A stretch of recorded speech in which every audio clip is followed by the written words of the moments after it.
one world currency. The New World Order. Those are the roots of trouble. I imagine that right now you're feeling a bit like Alice, tumbling down the rabbit hole. Let me tell you why you're here. You're here because you know something. What you know you can't explain, but you feel it. You felt it your entire life. That there's something wrong with the world. You don't know what it is, but it's there, like a splinter in your mind, driving you mad. It is this feeling that has brought you to me. This is your last chance. After this, there is no turning back. You take the blue pill, the story ends. You wake up in your bed and believe whatever you want to. You take the red pill, you stay in Wonderland. And I show you how deep the rabbit hole goes. All I'm offering is the truth, nothing more. For we are opposed around the world by a monolithic and ruthless conspiracy that relies primarily on covert means for expanding its sphere of influence, on infiltration instead of invasion, on subversion instead of elections, on intimidation instead of free choice, on guerrillas by night instead of armies by day. It is a system which has conscripted vast human and material resources into the building of a tightly knit, highly efficient machine that combines military, diplomatic, intelligence, economic, scientific, and political operations. Its preparations are concealed, not published. Its mistakes are buried, not headlined. Its dissenters are silenced, not praised. No expenditure is questioned, no rumor is printed, no secret is revealed. But I am asking your help in the tremendous task of informing and alerting the American people. And now, welcome to another episode of Down the Rabbit Hole. Here's your host from federaljack.com. It's Popeye. Welcome, ladies and gentlemen, to today's edition. It is April 8th, 2012, Easter Sunday. If you are listening in today, I want to thank you for tuning in. If you are listening on the rebroad or to the archives that you've pulled off the site or off of YouTube, happy belated Easter. If you celebrate it or whatever you happen to celebrate, I have my own thoughts on religion, but I won't get into that right now. I have a special guest for you today, ladies and gentlemen.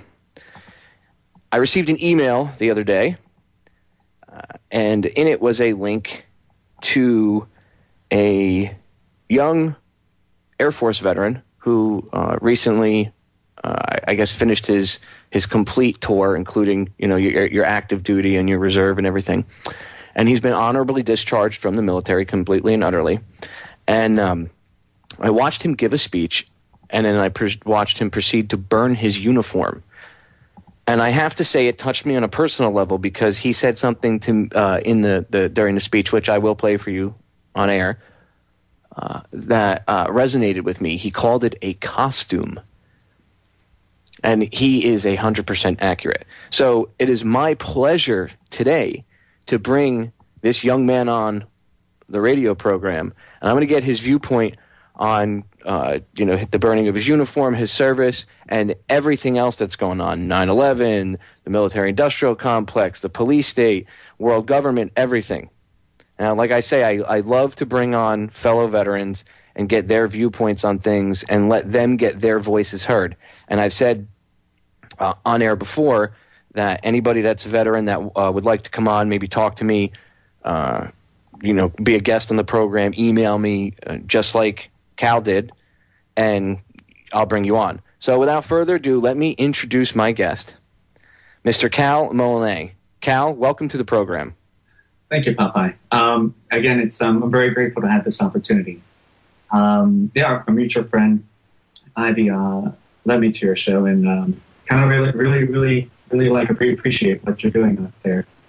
I know we had a moment to talk earlier about this, but I'm from Richmond, Virginia, and I did end up burning my uniform. And as you were mentioning, it is a costume, and I find that there's a lot of things a lot of people just kind of view, I guess, the costume more than what it really is, and put more values and put, like, their ethics would be outside the window because the costume that they're wearing or the color of their uniform holds more value, more ethics than what them themselves should hold.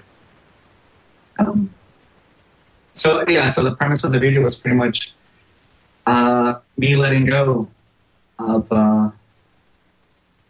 those 8 years of the idea when I first went in that I was going in to make a difference. I was going in to defend my country. I was going in to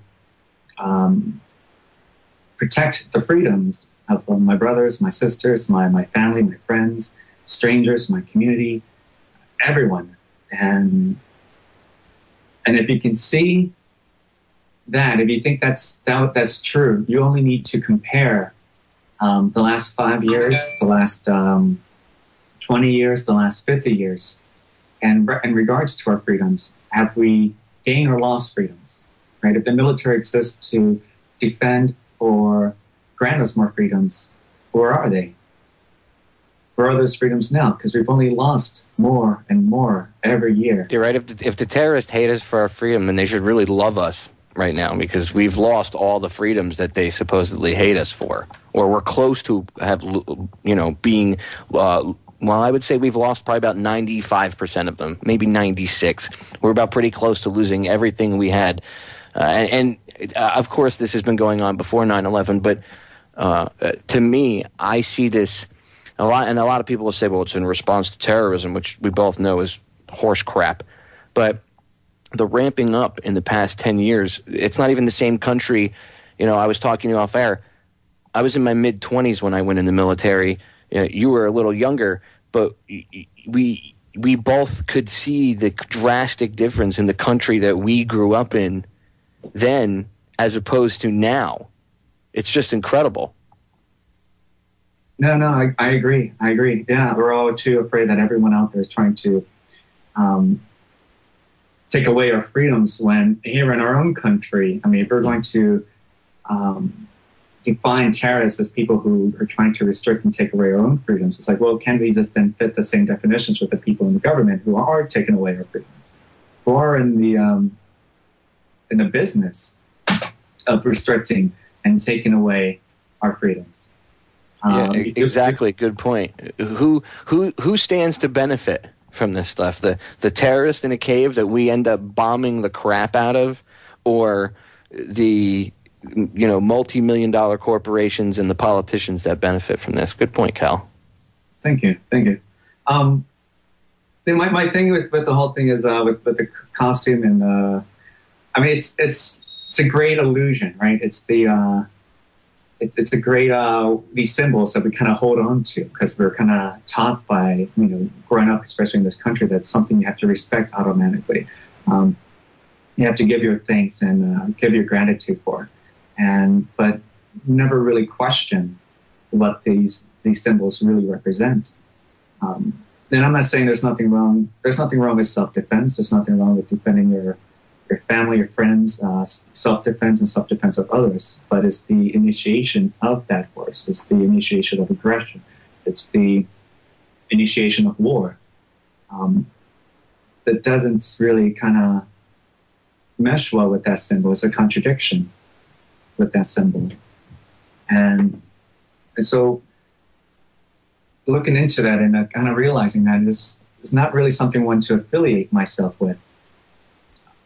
And no more than a person, I know this sounds like an extreme example, but if for someone who is in the KKK organization, for example, decided one day to leave the organization because they no longer believe in their racist and violent views, to then start protesting against the KKK while still wearing their KKK uniform doesn't really make any sense to me.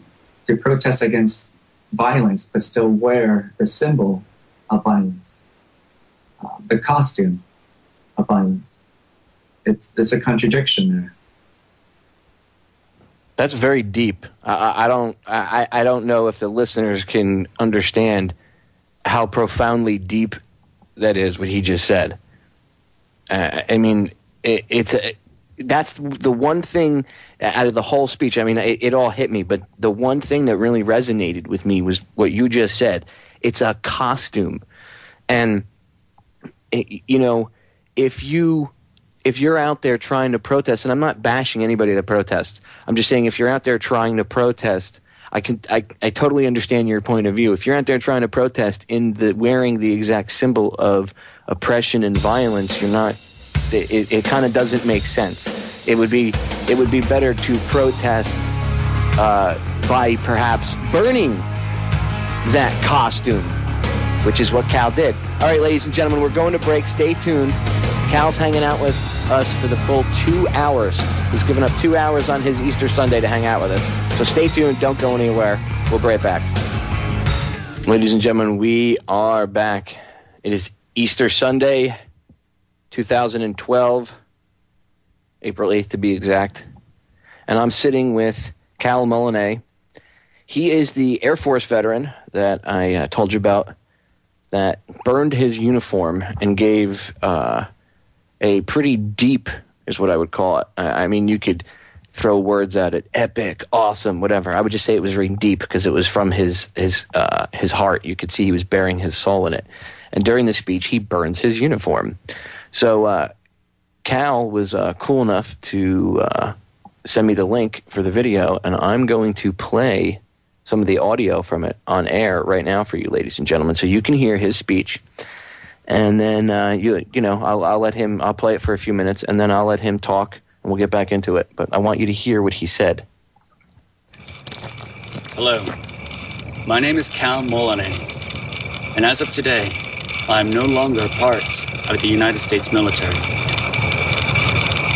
8 years ago, I enlisted to the United States Air Force as a security forces specialist. 4 years of active duty with an honorable discharge, followed by another 4 years of inactive reserves.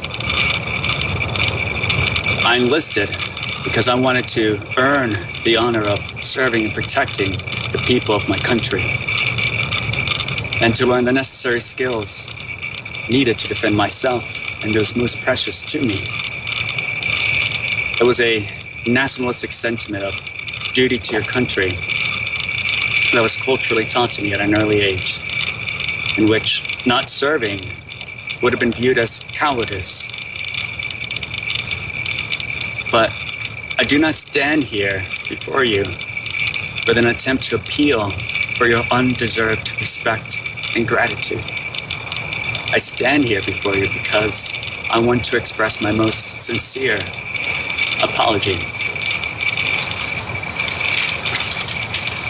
I apologize to my family, my friends, my community, and even to you for naively allowing myself to be misled into believing that by serving in the military, I was contributing towards protecting your freedoms, when in reality, the military does nothing to protect or grant you more freedoms. Simply ask yourself, are we freer today than we were 10 years ago, 20 years ago, even 50 years ago? The National Defense Authorization Act, which was passed over New Year's, now allows the state to use military force to detain civilians, citizens, without a warrant, for an indefinite period of time, and for any reason if the state arbitrarily labels you a terrorist. So, I've been thinking, now that my contract obligation is over, what can I do now to create a real difference? What can I do now to create a real and positive change towards true freedom? Now, that in itself is the first step. As I've said before, we all have to admit there's a problem. We have to admit things we did in Iraq were wrong, Afghanistan, everything we've done. We have to admit that there is a problem, that there are these dirtbags that want to have a world government, blah, blah, blah, blah, blah. And Kal took that amazing first step of, you know what, there is a problem. I accept that there's a problem, and I want to be a part of the solution. So, ladies and gentlemen, I'll talk to Kal about posting the video up on Federal Jack for you guys to see in its entirety. but I suggest that once I get it up there, or actually if Kal, I think he's got it up on a website, if he wants to give out the info for where you guys can go watch it on his site, he can do that too. And I suggest you watch the video in its entirety. Kal, do you know the exact name of the website or whatever that you guys have that posted on? Yeah, I have it under. There used to be was kind of like my personal photography stuff, but it's kind of changing now to more of a Liberate RVA website. That some transition will be coming soon. It's www.raskalnikov.com. RASKALNIKOV.com.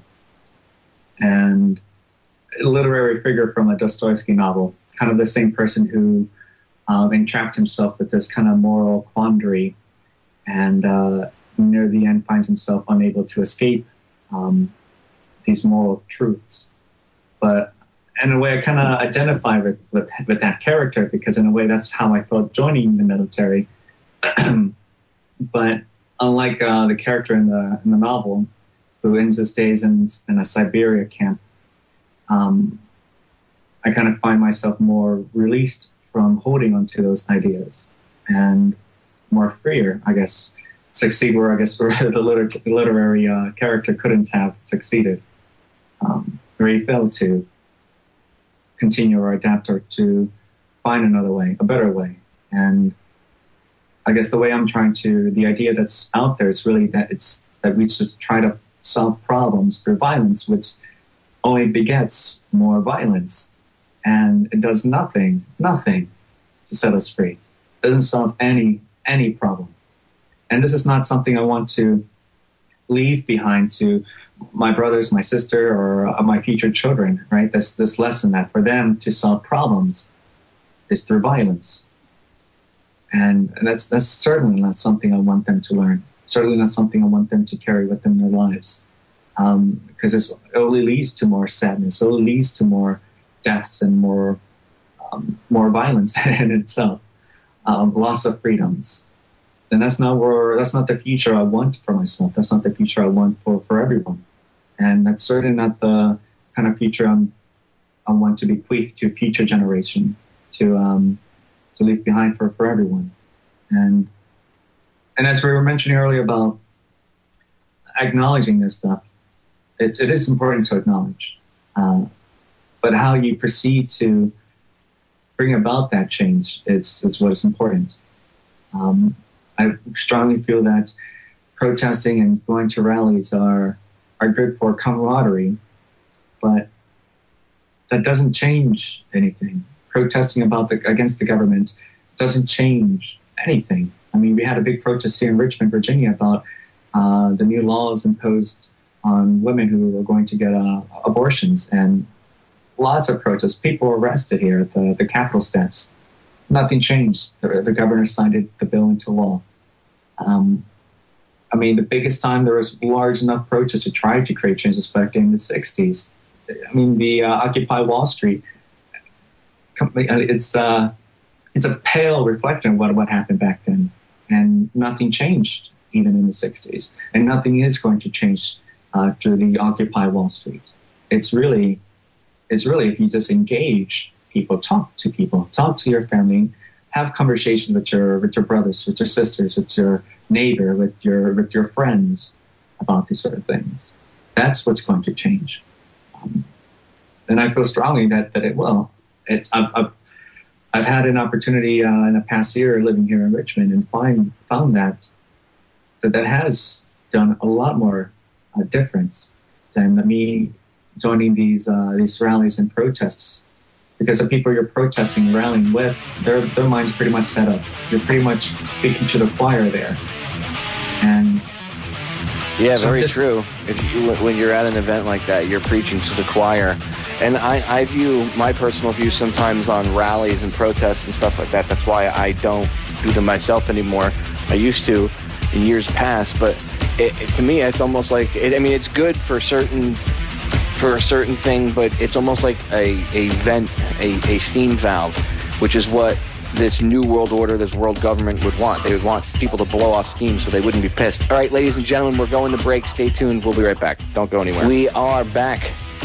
We're hanging out with Kal Molinet today. And I want to get Cal's take on the Iraq War and the Afghanistan War. You can start with either Iraq or Afghanistan, whichever you'd like to pick first. But what's your take on the whole thing? Well, they're both kind of similar in a lot of ways, only because the war started to try to find Osama bin Laden. And I mean, that's why it started, right? That's why we went out there to find Osama bin Laden, to enact revenge, right, against 9/11. Because we have this right to self-defense, right? And so us having a right to self-defense, that means everyone has a right to self-defense, even countries. And so we a lot of people see it as an unjust attack. But before I go into Iraq and Afghanistan, I just want to talk about that part in particular and the right to self-defense. Because implying that we have a right to self-defense, that means everyone has a right to self-defense. That means the majority of the hijackers from 9/11 were from Saudi Arabia. I think it was 16 out of 17, something around that number. Only one person was not from Saudi Arabia. And their reason for attacking the U.S. was because the U.S., the United States government, was funding the Saudi Arabia government, which, from their point of view, we're funding the terrorism that's being enacted upon their people. The Saudi Arabia government cuts off people's hands, they imprison them, they murder them, they do so much atrocities to their own people. And this is a government that we fund. This is a government that the United States gives millions and millions of dollars to. And of course, the natural reaction for them would be to attack the United States because they too have a right to self-defense, to defend themselves against that type of tyranny and to go against the benefactors of that government, which was the United States government. And so I can't really make a just cause of an excuse of why we should go after them when the United States government gave them more of a just cause excuse by funding that type of terror against those types of people, against the Saudi Arabian people. But I do want to say that aside, if we were going out there to capture one person, and it took over 8 years, 2 wars, to capture one person over, I'm not sure, like several billions, I'm sure trillions of dollars spent. The cost of hundreds of thousands of lives, most of them innocent, right? I mean, lives. I mean, you talk about bombs falling into the wrong house, but that's like one little cue point you hear in the media. I mean, it happens all the time, and all that for one life, for one person, doesn't make any sense to me. Especially going into Iraq.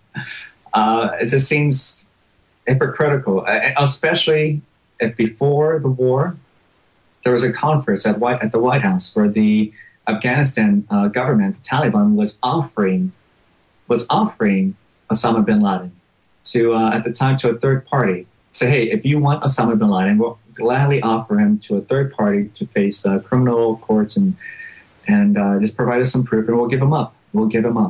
But then the bombs started raining in, and then people were dying, and then people's children were just burnt, and all these missiles attacks and all the incoming waves. And then they said to the United States, like, listen, you can have Osama bin Laden. You can have him. Just stop bombing us. Stop killing us. We don't have anything to do with this.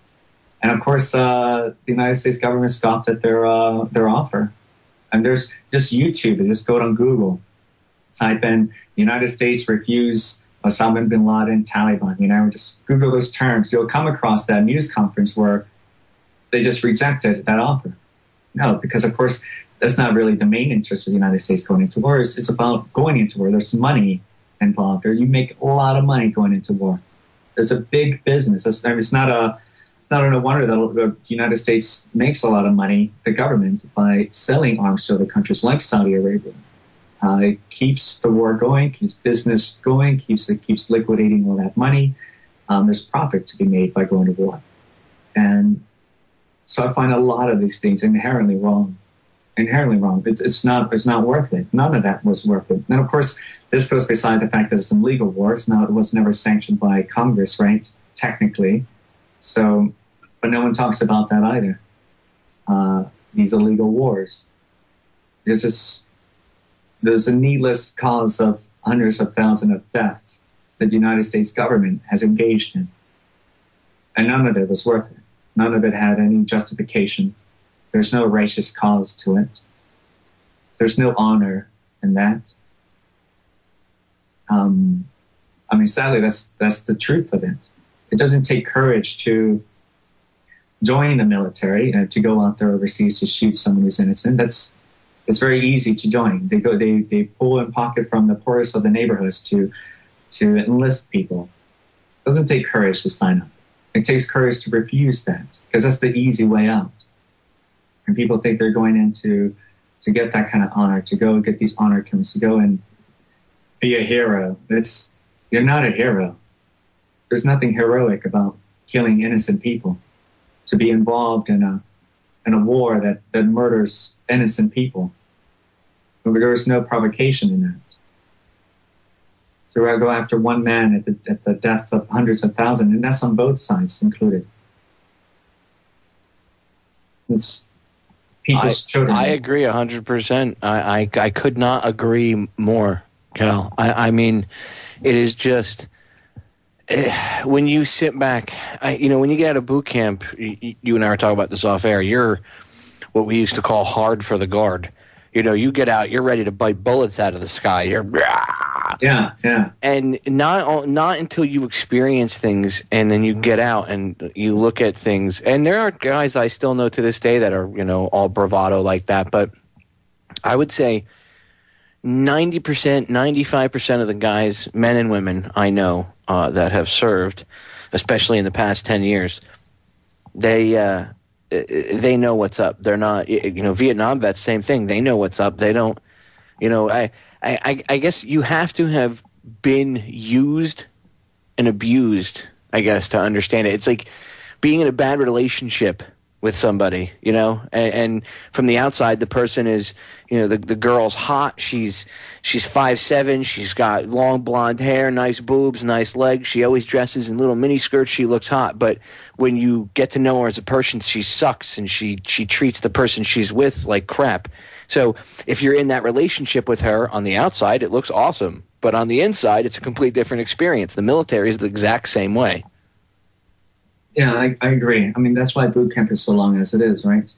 It's over a month, several weeks, and then you have your tech school, depending on any part of the military. Did they admit to you at the end of boot camp, the last day, they told us that the whole reason for everything they did to us was to break us and to build us back up? They admitted it to us. I mean, they blatantly just told us, yeah, it was to break you guys. Because the last day, they were treating us like we were equals, and we were like, huh?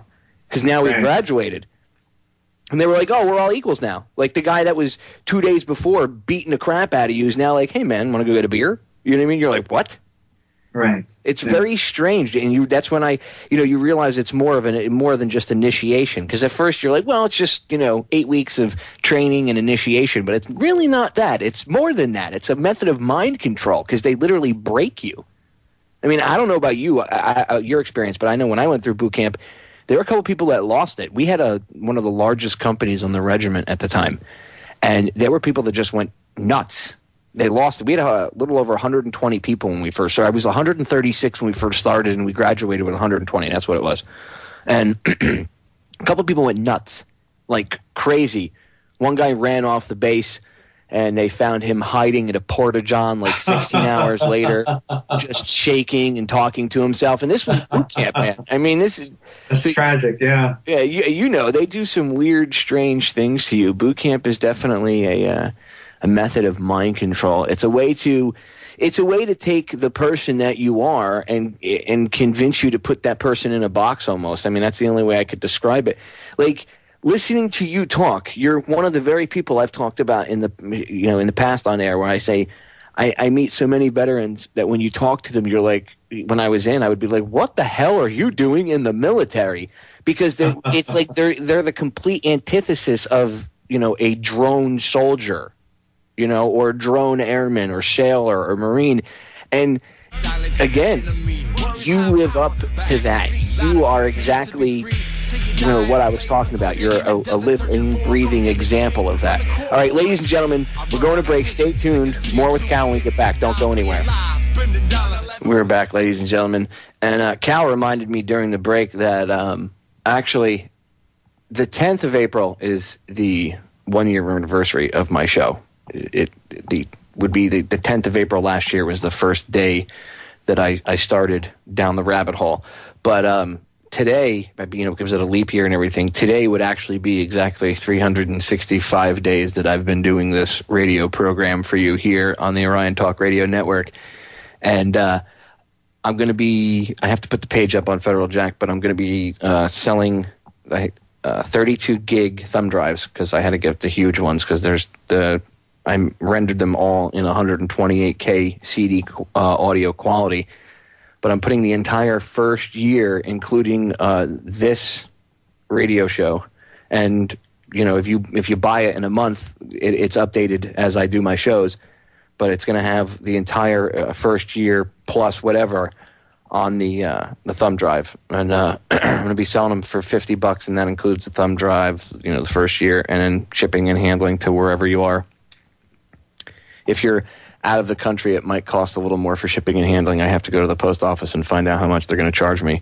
So I have to wait to get the page together till I get all the full info. But I'll announce when it's up. But Kal reminded me of that because he had asked me how long that I'd been doing this off air, and it made me think of, oh wow, today is the exact 1 year mark that the show's been on air. So woohoo! And it's kind of cool. Kal's on, and I've said on air hundreds of times, I really want to dedicate, and I'm willing to dedicate as much time and as many shows to veterans, to other veterans, to get their voice out about how they feel about all this crap that's going on and the NDAA and everything. And going into break, I had mentioned that Kal is the living embodiment of when I say that there are people in the military that you run into and you're like, well, you're the exact antithesis of what someone would think somebody that would be in the military, And it's people like they know poetry or music, or they're very deep thinking individuals, and that's not. I know that sounds very stereotypical, but it's just when you're in the military. If you'd understand I guess maybe you'd understand if you were a veteran, but you just meet people. To me, the military is like the college experience for poor kids who couldn't afford to go to college, so. The military is kind of like college. It's the same thing. You have the dramas, the who's cheating on who, the this person doesn't like this person, the little groups, the cliques, all of it. It's the same crap. So it's all there. Wouldn't you agree?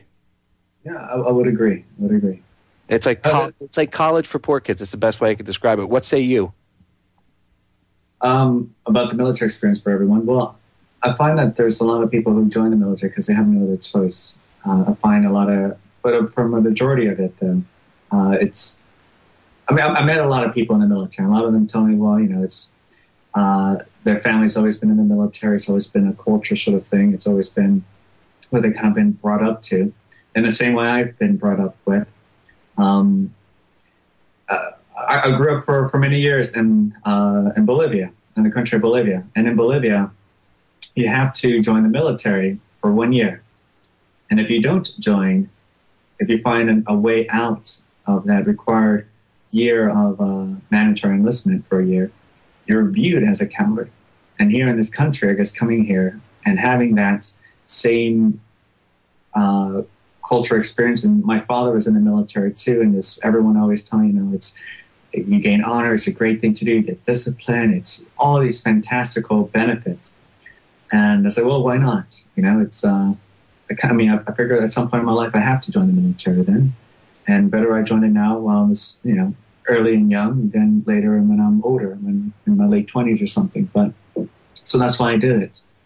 And I found that, to be honest, I'm out of it. All that training, all that's done. But really, the only thing I've learned, the only skills I picked up from the military is how to hurt other people.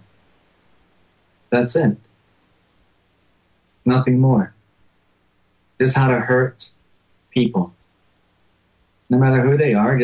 That's why boot camp is so long. Tactical for security forces is so long. is all about finding ways to detain, apprehend, murder people. There's nothing in there about human skills, about how to, I mean, that's the language they teach. They teach the language of war. They teach the language of hurt.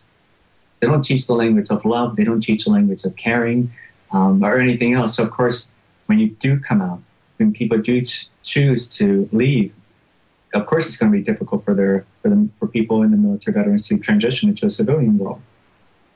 Of course, you're going to find people with PTSD.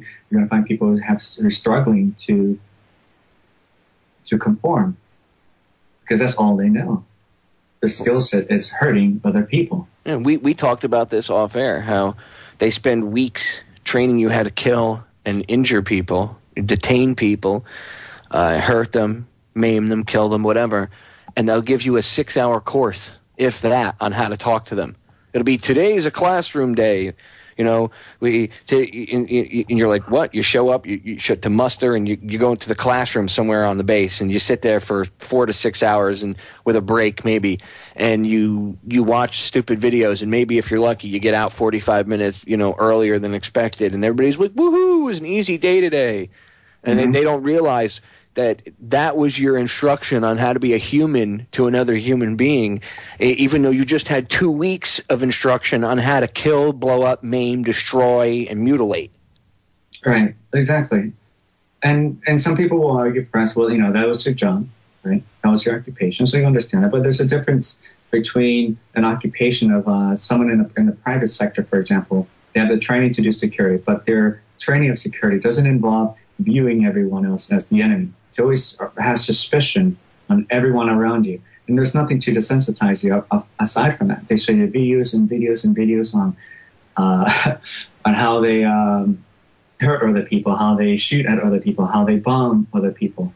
And that's it. That's all you're left with. That's the culture you become a part of. That's the culture you live among. Because it's everywhere when you're in the military. It's not a civilian sector, you do your job and then go home. It still exists when you come home. It's all around you. And I mean, you look at in the civilian sector, you find the equivalency as in the police force. The police force, they have their academy. They have to ingrain and pound and teach these people how to become aggressive, how to become hostile, how to, without a hesitation of a doubt, draw their gun down on an innocent person. Just without hesitation that this is a human life, just automatically, and shoot and pull the trigger. No value in human life, no other way to solve these problems, solve these solutions, but it always ends up with violence. That's the only solution they teach you, how to solve problems with violence. There's no plurality of solutions in that. There's no other way in trying to solve any problem. And that's essentially this kind of definition of government, is solving problems through violence. There's never a plurality of solutions in government. None.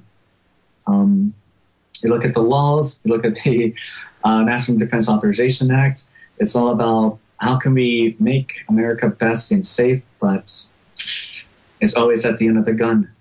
All these laws are always at the end of the gun. Everything in government from, I know I'm going off topic here, but voting. No, go ahead. Rant away, brother. Voting, for example. It's never made any sense to me that if it's wrong, right, everyone can agree that it's wrong and it's immoral to force your ideas onto other people, right? People say, yeah, that's kind of bad. You shouldn't do that. You shouldn't use violence to force your ideas on other people. And so, well, that's great. I agree with that too. That's fantastic. But how is voting then any different? How is participating in a system of violence any different? Because when you vote, you're voting for a politician, you're voting for someone whose ideas and opinions match your own, because the only job of a politician is to legislate and create laws based on those ideas of yours. And then all of a sudden now those laws are backed by a gun. Because if you refuse to abide by those laws, if your differences of opinions are disagreeable, it doesn't matter anymore. You'll find yourself at the end of the gun. The cops will come and arrest you. They'll put you in jail. they'll kidnap you, right? That's what arresting is, kidnapping. And then they'll throw you in a cage where you try to resist your shot, all because of a difference of opinions that's enforced through law. And you'll find people say, well, there's some good laws out there. It doesn't matter if you think a law is good. I mean, laws have to be good for everyone, so being an exception. But you'll find that there's really no law that doesn't have exceptions. They're all arbitrarily written for just the majority. They'll say that it's the utilitarian good. I say, okay, that's fine. That's fantastic. The greatest good for the greatest amount of people is also the greatest evil for the minority. Well said. I'm going to cut you off there, but I'm going to let you continue to rant in hour number 2. That's why I wanted you to come on the show. I want to give, as I said, I want to give other veterans time to. You guys don't have a platform to speak, so it's an honor for me to be able to give you guys the time and the space to speak your mind and talk about things. You've more than earned it, my friend. All right, ladies and gentlemen, stay tuned. Hour number 1 is up. Hour number 2 on its way. We'll be back in a few minutes. Don't go anywhere. We are back with hour number 2 here on today's edition of Down the Rabbit Hole. I'm your host, Popeye from FederalJack.com. Today is April 8th, 2012, Easter Sunday. I am hanging out with Kal Molinet, retired Air Force veteran. I would say combat veteran because he's been deployed. Twice, I believe, Kal, correct? Once. Once? To Afghanistan? No, actually in the... Oh, you were in Iraq? No, it was near the... not sure what they call it. Iraq? No. They have different names for these things. Terrorist freedom thing out near Israel. That's a good question. I'm not even sure. You were stuck out in the middle of Nowheresville. Yeah, sort of. Yeah, it's even worse. That means that you were out. Well, you did. You were security specialists, so you guys go where there's no bases. But you guys are out there. There's no bases out there. There's nothing out there. There's nothing to see here. There's no black sites out in the middle of nowhere. So you got deployed out into the middle of Nowheresville. Yeah, I'm not sure if I'm technically allowed to say where, to be honest. Well, I don't want to. I don't want to get you. Yeah. We'll let's call it the middle of Nowheresvillistan. Okay, so you were out in the middle of Nowheresvillistan, right out in the border of blank and blank, and doing blank because you were in the security services, and you experienced obviously enough in your tour and your time in the military, seeing other things, even back home, that it changed your way of thinking from being what I referred to as hard for the guard to you got your humanity back. What was there one specific incident that all of a sudden it was like boom, the light switch, or was it slowly over time? There was just a small, slow trickle, and then it built up. I'll be honest. I wasn't making any. When I said that the military only teaches you how to hurt people, that's true, and everything, all my ideals and ideas of things were all pretty much the same throughout the entire military. The only thing that was always in conflict with one another was with my own ideas of my values of ethics on what's good and what is bad. For instance, like stateside, when you do like traffic stops, right? You do also law enforcement, you do security. So overseas, you do security bases, airplanes at bases for their planes. You do security with their nuclear weapons security. Other times, you have to do law enforcement. And there's just some things I just couldn't be a hypocrite. And all right, like so, if I did law enforcement, that was my job. I couldn't pull anyone over for write anyone a ticket for not stopping at a stop sign, for example, or when somebody came in and they're obviously drunk, it's like, listen, you made it this far. Sometimes I drink a little bit, when I drive. I'm not saying like to the point where I can't drive, but I've done it, and I can't reprimand someone for the same thing I've done myself. And so I just tell the same person, listen, there's a parking, there's right over there, you can park your car. You've made it home. You're in base, wherever you came from, I don't care. But take your keys out and just walk home, right? You're here, you're behind these confines of these walls. But if I were to let you go, someone's going to pull you over. Then I get in trouble, you get in trouble, you're going to lose your rank. You're going to start off at the bottom of the totem pole of the hierarchy that is in the military. They'll take away your money, they'll take away your rank. It's kind of really sucks. But I couldn't be a hypocrite to cast that judgment upon him. So you couldn't be a dick because you realized that you did it yourself. Right. And you realized that you couldn't enforce certain things or enforce things the way that they would have liked you to enforce certain things because you saw yourself and some of the people that you were supposed to be enforcing these things against. Interesting. Right. And so the only thing that was consistent is my idea of morality, that I can't be a hypocrite. You can't be a moral hypocrite. You have to have consistency. And the more I was in the military, I found a lot of inconsistencies. And to be honest, it wasn't until I got out of the military, until I moved to Richmond, Virginia here, and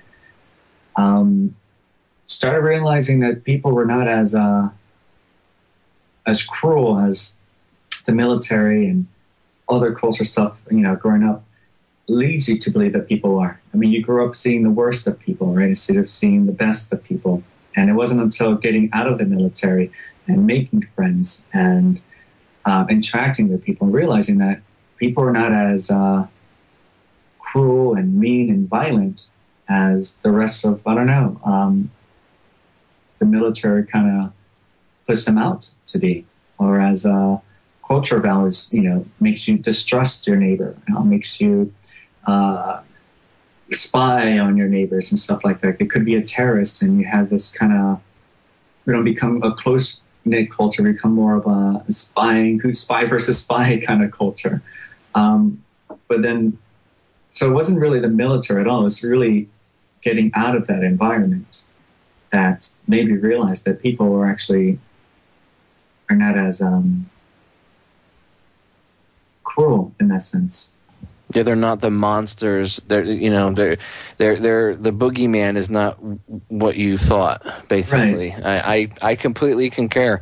I didn't, I was still, all pro military, and to a certain extent, I had my own reasons to dislike certain things, and I was starting to see things here and there when I got out. But again, just like you, it was not until afterward that I started to have more human experiences, and I was away from that culture. Exactly, right. You have no human experiences in the military, right?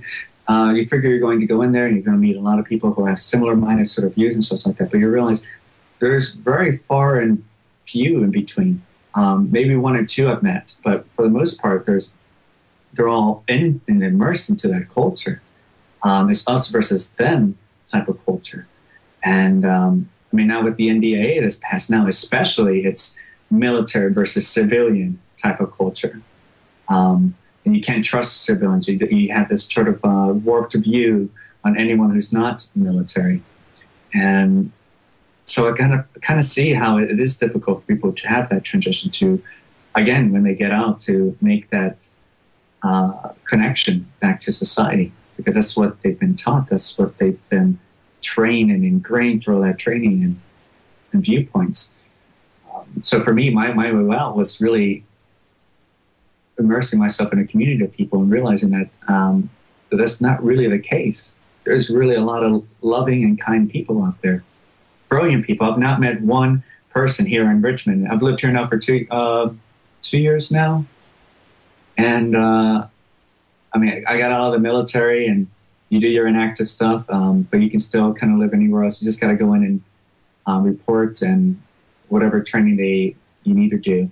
But to come back to society, and it's entirely different from the military culture.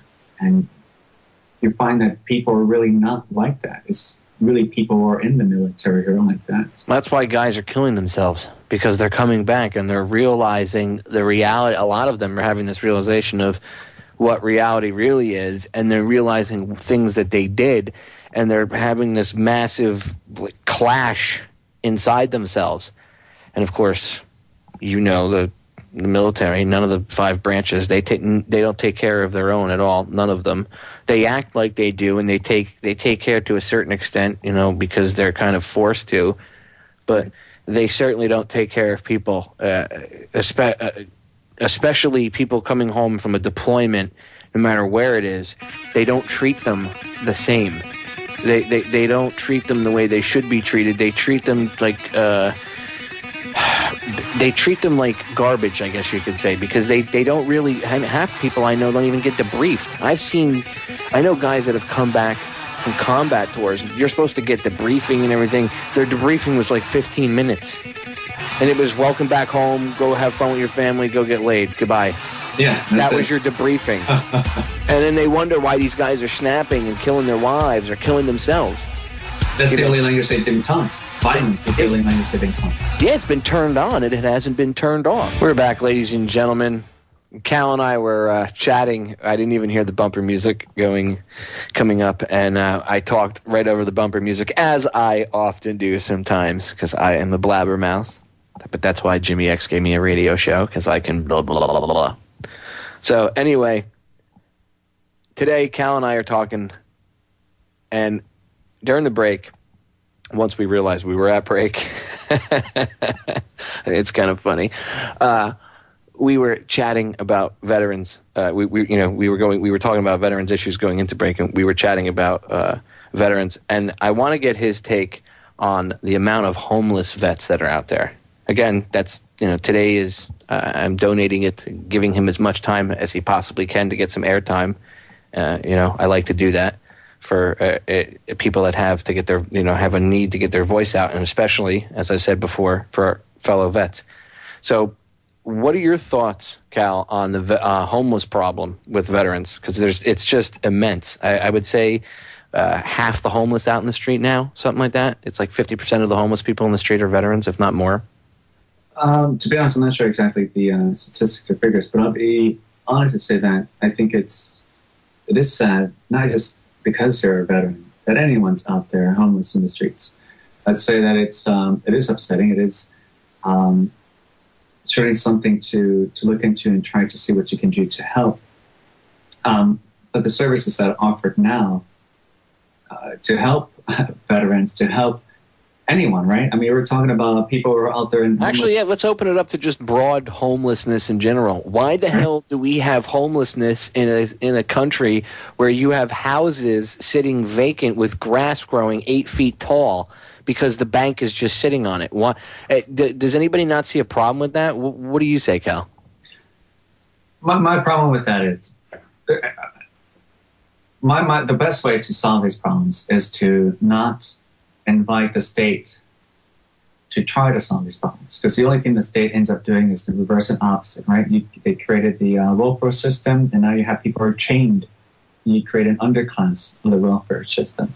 You create the government wants to solve poverty. It's like, who doesn't want to help the poor, right? The question is always asked. People are always going to ask, what about the poor?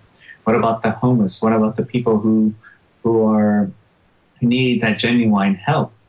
But it doesn't make any sense to me. If there's a majority of people who want to intrinsically, genuinely want to help the poor, you shouldn't have to force them to help the poor. And by forcing, I mean by taking theft, their property, taxes, to help the poor.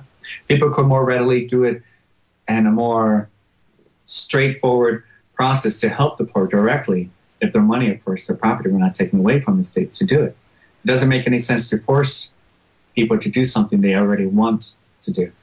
The only thing that the state does, of course, by creating a welfare system, by creating any kind of program to help the poor, is by ensuring that there's going to be an underclass of the poor.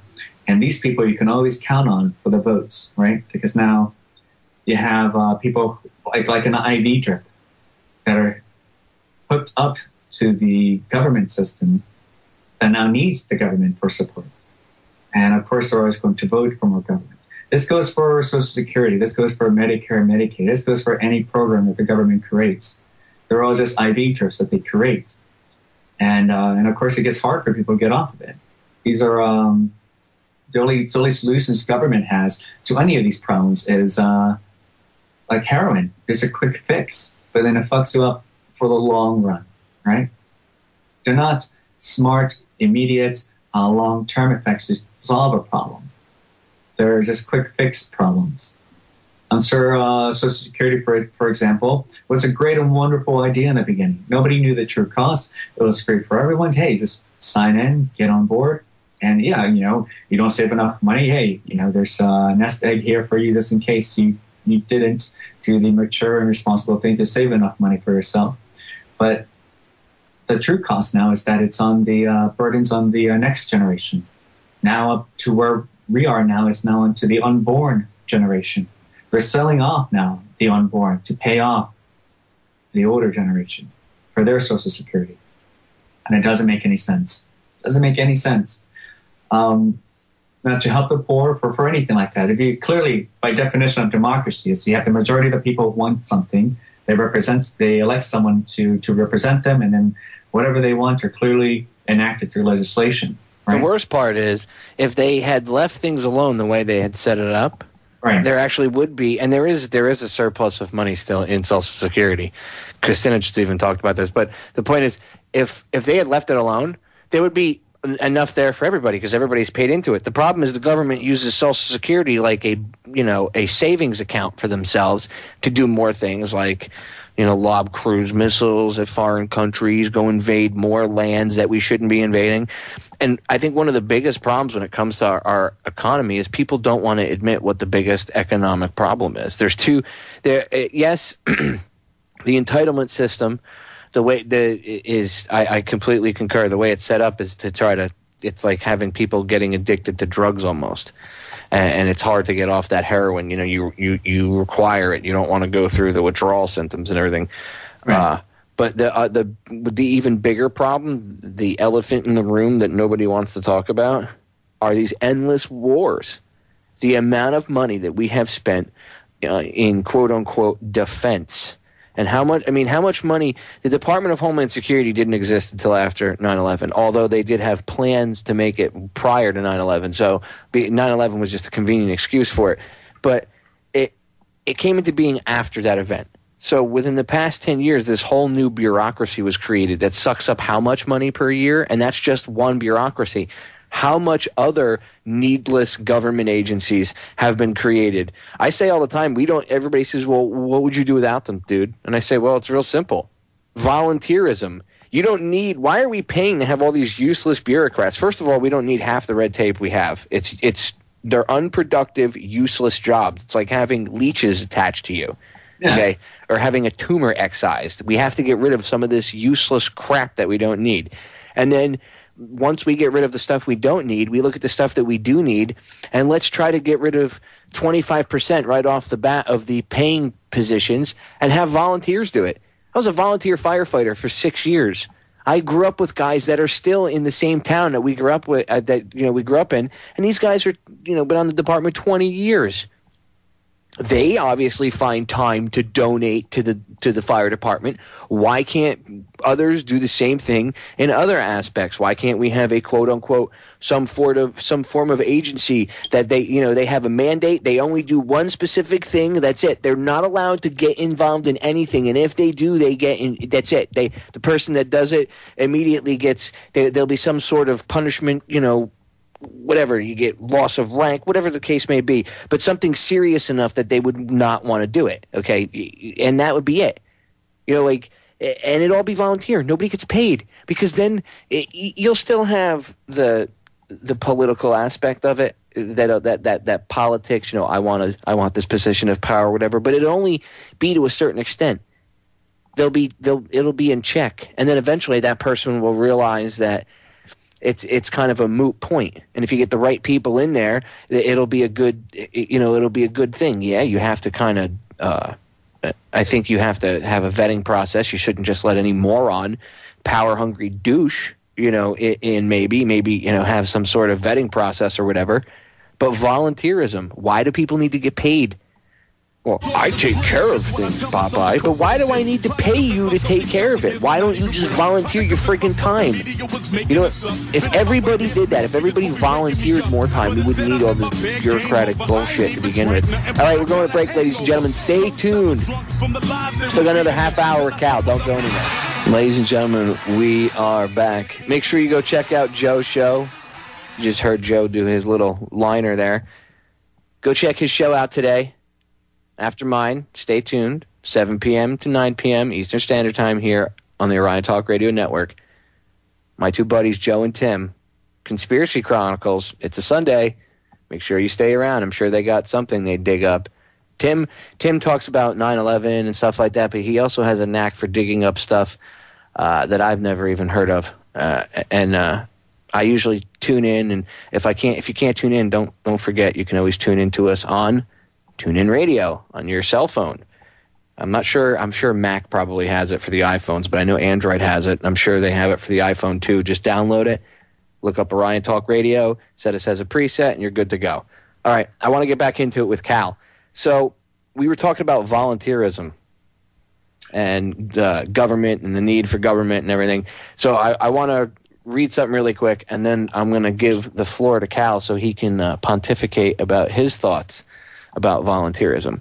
But government, the word government, not the idea of it, but the word, which is where the idea forms from and what men do with it. But the word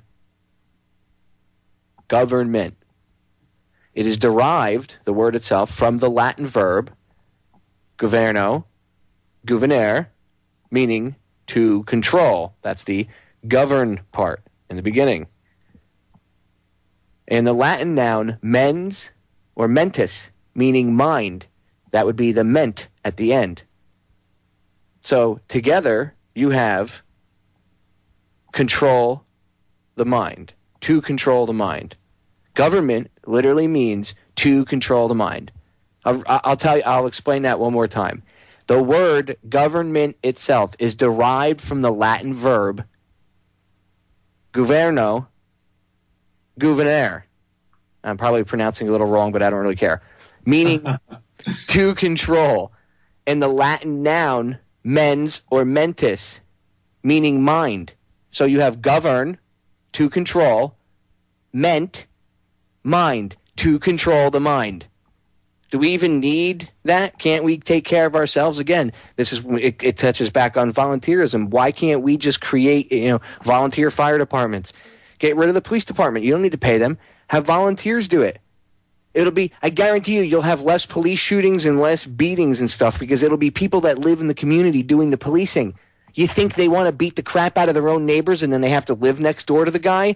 Right now you have a lot of paid cops that come in from out of the area, sometimes not even in the same county. So to them, they're a janitor, you're the dirt, they're going to clean you up and go home. What say you, Cal? You make a good point about the definition of government.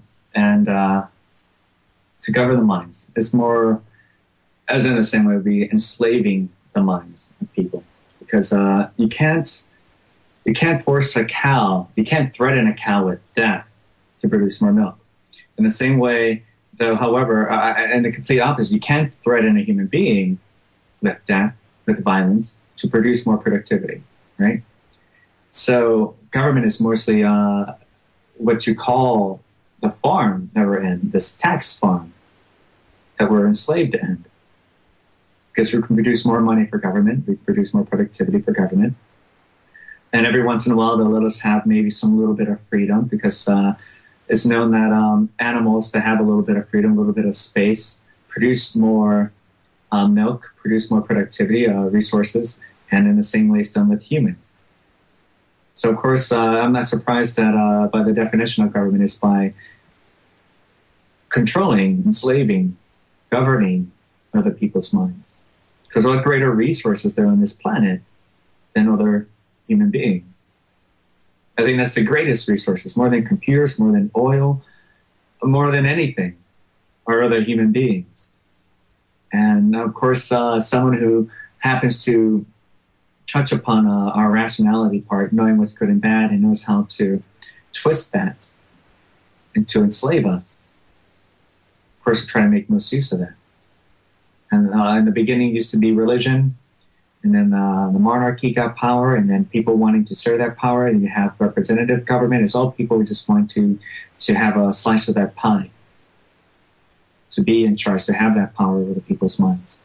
And you can only do it through government, because government has that force. Government is the only one that can provide that military might, the military force, the violence to ensure it happens.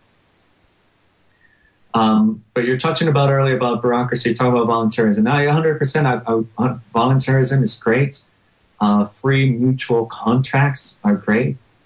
Nothing that's coerced, though, right? Unfortunately, we're forced to buy into this police contract. We are forced to buy into the service of their protection. We have no alternative methods, alternative options otherwise. We have to fund them. They have to take our money from us, right?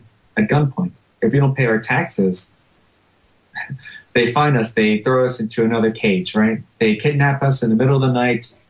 Doesn't matter.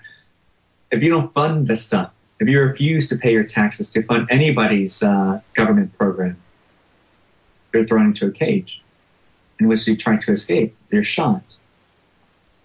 And so, yeah, of course, I agree with you. Everything has to be voluntary. Everything, whether they want to do it for free, whether they want to do it for pay, but at least it's voluntary. Private security, private firehouses and all that stuff. Privatize everything. You make it public, you make everyone's then forced to pay for that. It's the same thing with... well, it's like the fire department, the way a lot of volunteer departments work is they get a little bit of funding from the towns, the taxes that the town gets from the property taxes. But a lot of the funding that they get for new equipment and stuff, they'll have a fund. A lot of them have a fund drive where the members of the firehouse will walk around and go, not like when I was in, now they pretty much just do mailings, but we used to do the old school personal touch. We used to cover the entire section of town. The town I lived in, we covered half, and there was another company, another firehouse on the other end of town. They got the other half, and we would cover every house on our half, and we would go to the houses, and whether we left a little slip if nobody was there saying, hey, we were here, whatever. But if we were there, we talked to the homeowner. And we said to them, we're members of the fire department, and we introduced ourselves, we shook their hands, and we just said, if you feel like donating, you can. If not, you don't have to. We just wanted to, we dropped off the slip, and we didn't. A lot of times people would donate there, and we would tell them, you don't have to if you don't want to. Take the time, whatever. But because we gave that personal touch, we sat down and we gave them 5 or 10 minutes, and we got to meet them, and they got to meet us.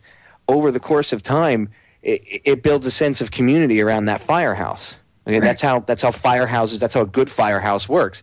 Same thing with anything. You could do that with the police department, the first aid squad, and what happens is the citizens end up funding that. They out of their pocket because they want to. And they say, hey, these guys are volunteering their time and everything else.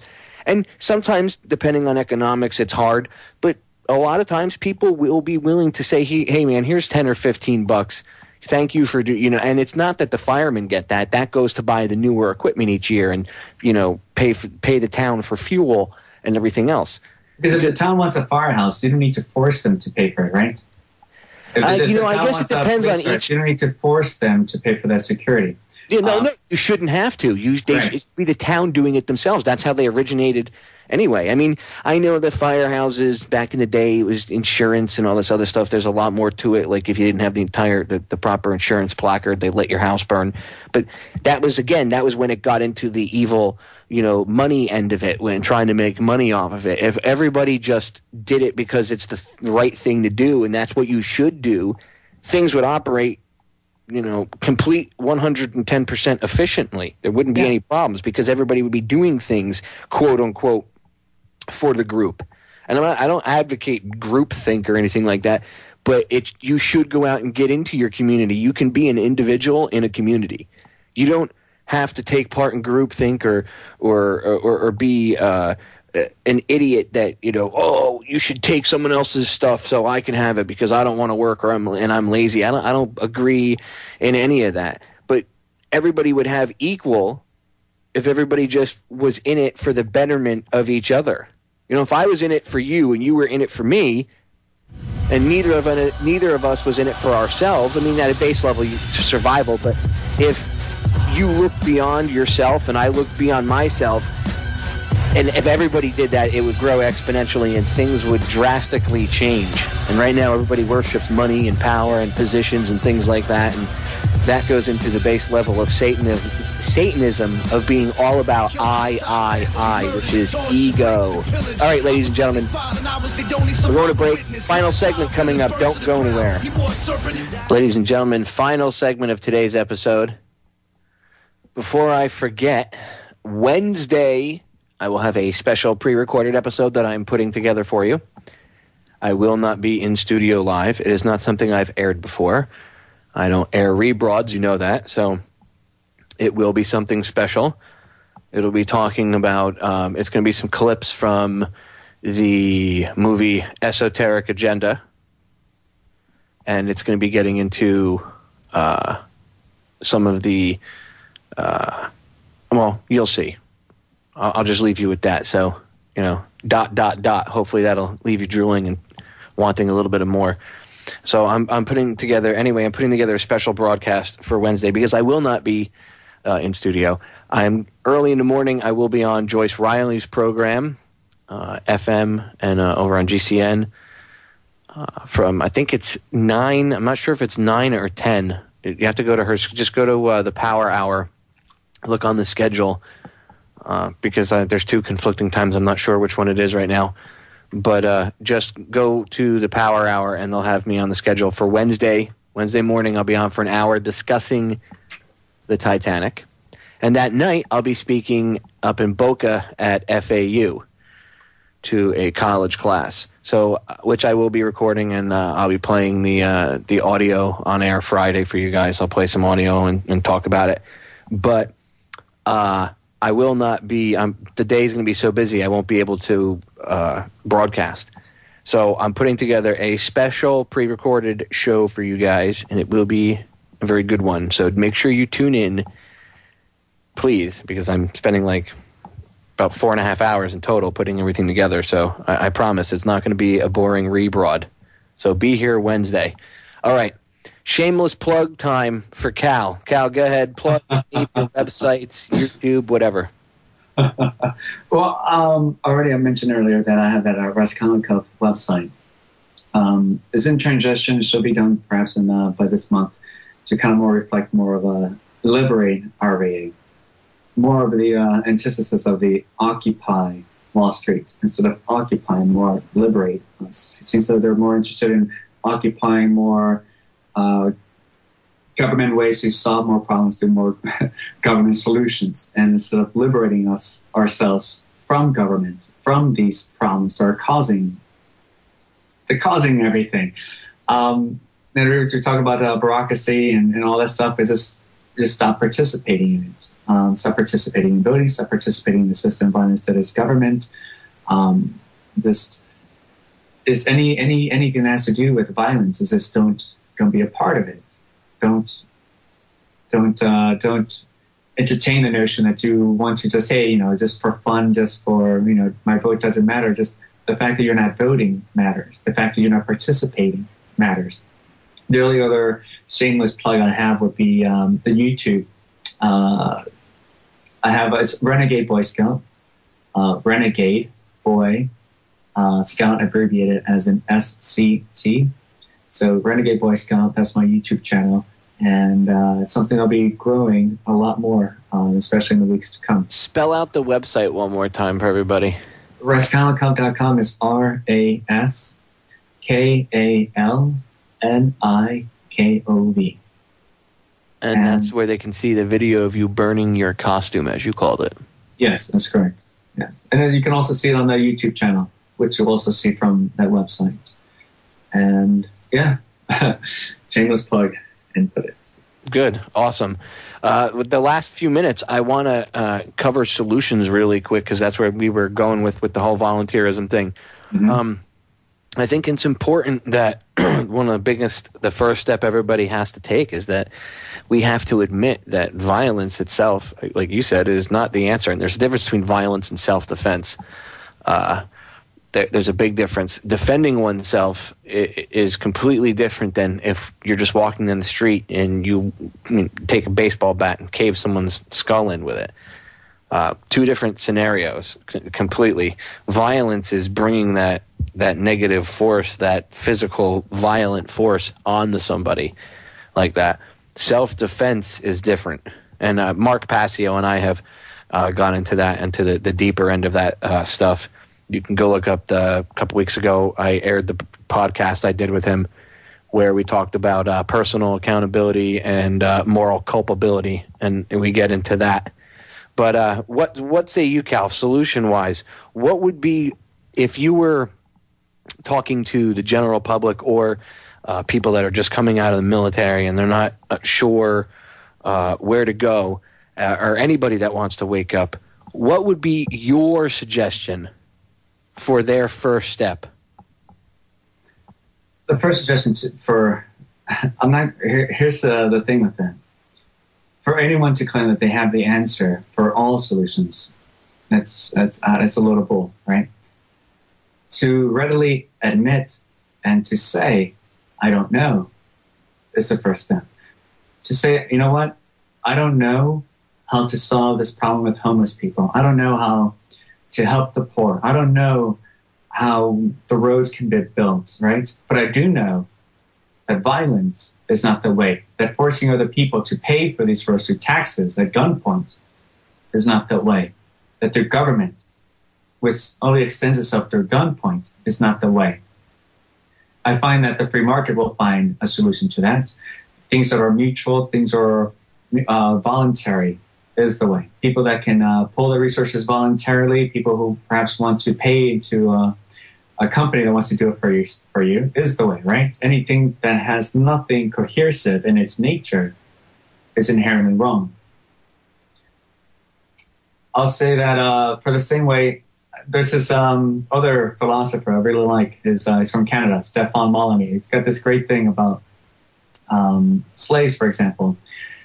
They'll say that, during times of slavery, they'll say that, if we free slavery, if we free the slaves, if we end slavery, who's going to pick the cotton, right? They'll go into arguments of things that are irrelevant. And because the main point of the argument is that it doesn't matter what happens when the slaves are free. The only thing that matters is that it's wrong. It doesn't matter who's going to pick the cotton. It doesn't matter who's going to go tend your field. It doesn't matter who's going to build the roads. It doesn't matter how we're going to fund public education and hospitals and all this stuff. It doesn't matter. The only thing that matters is that violence is wrong. It doesn't matter any of it. It's that slavery in itself is wrong. Because if you were to tell those same people back then, it's like, well, you know what, 100 years from now, only 3% of you are still going to be farmers because the free market is going to create all these crazy machines to go out there into the fields, and the productivity and the resource it brings back out is going to magnify that 10 times fold. I don't know. I don't know how we're going to solve these problems, but I do know one thing is that violence is not the way to start. Forcing other people is not the way to start. And that ties into everything that's into the government, because that's the only thing the government knows how to do, is to force people at gunpoint for violence. Everything. I agree. We spread, I'm doing air quotes, we spread democracy at the barrel of, via the barrel of a gun, which really in itself is a farce. Getting into, that's a whole separate show in itself, spreading democracy. The term spreading mob rule. So we're spreading chaos is what we're spreading, and people don't even realize it.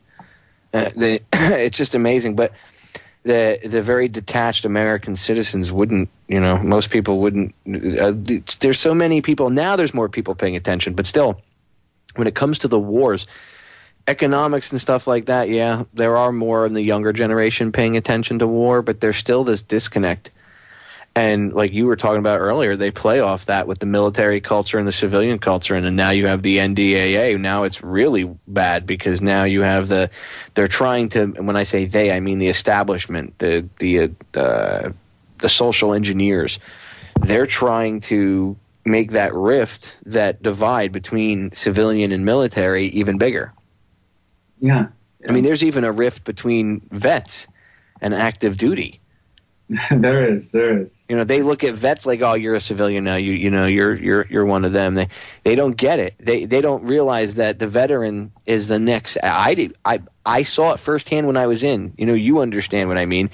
You don't understand that next level until you get there. You know what I mean? When you're at that lower step, you're like, no, whatever, just a blah, blah, blah. You're not in the system. You're not part of the group. You don't realize that that's the eventual metamorphosis of where you are.